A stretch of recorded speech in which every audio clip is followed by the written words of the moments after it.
me a big old smile there. Hi! Is my light on? I see a light. Okay, that means it's recording. Does that mean it's recording? That's exactly what that means. Yay!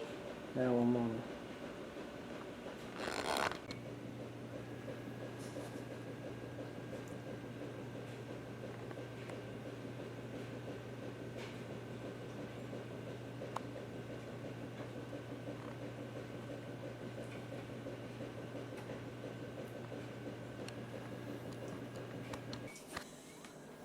Hello, my name is Linda Prim, and this is my persuasive speech for my Communications 101 class with Liberty University. I would like to introduce to you my audience. I'm Carrie May. I'm Joseph May. I'm Jimmy Prim. Thank you all. The topic of my speech relates to how pandemic outbreaks of influenza can affect the people of the homeless population, and also the vaccinations can provide protection that they need, and we need to be able to reach out for them.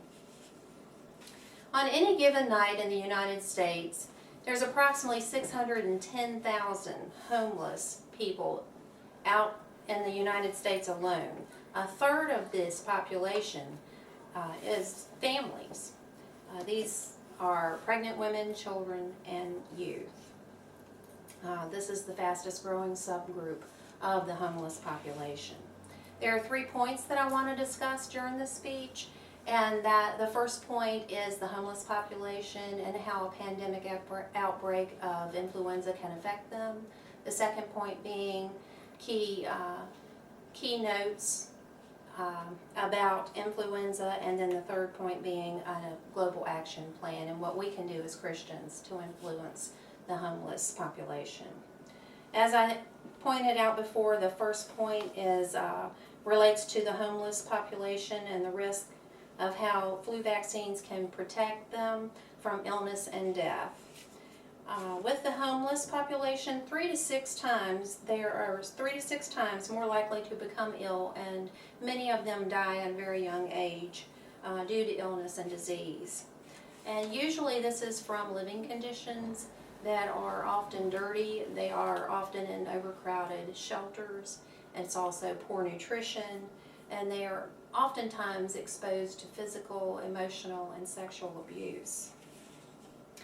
Homelessness in pregnant women leads to increased risk of low birth weight and also premature births. And due to these conditions, influenza has a greater impact on them, which brings me to my second point, which are the key facts related to vaccinations. Vaccinations for these pregnant women, when they have the flu vaccine, it covers not only them but also their unborn child and their child for up to 6 months after the child is born. It also protects yourself and others within the community once you have the vaccination. This is called herd immunity, so you're also protecting others that are around you.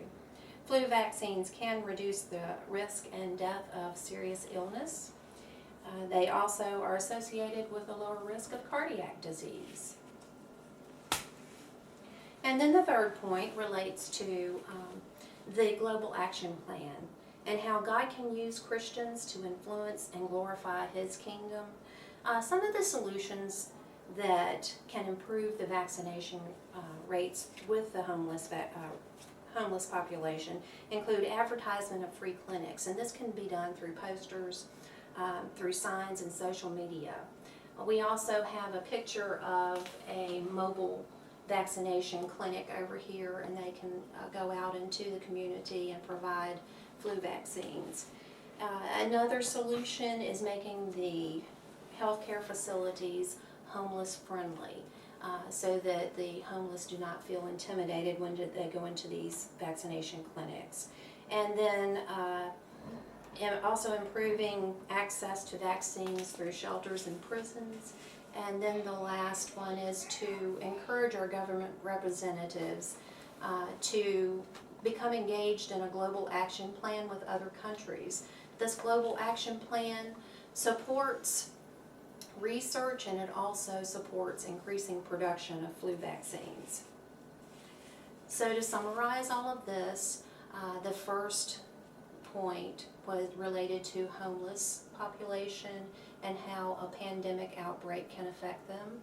The second point related to key facts and regarding the flu vaccines, and then the third point related to an action plan globally and individually and through communities.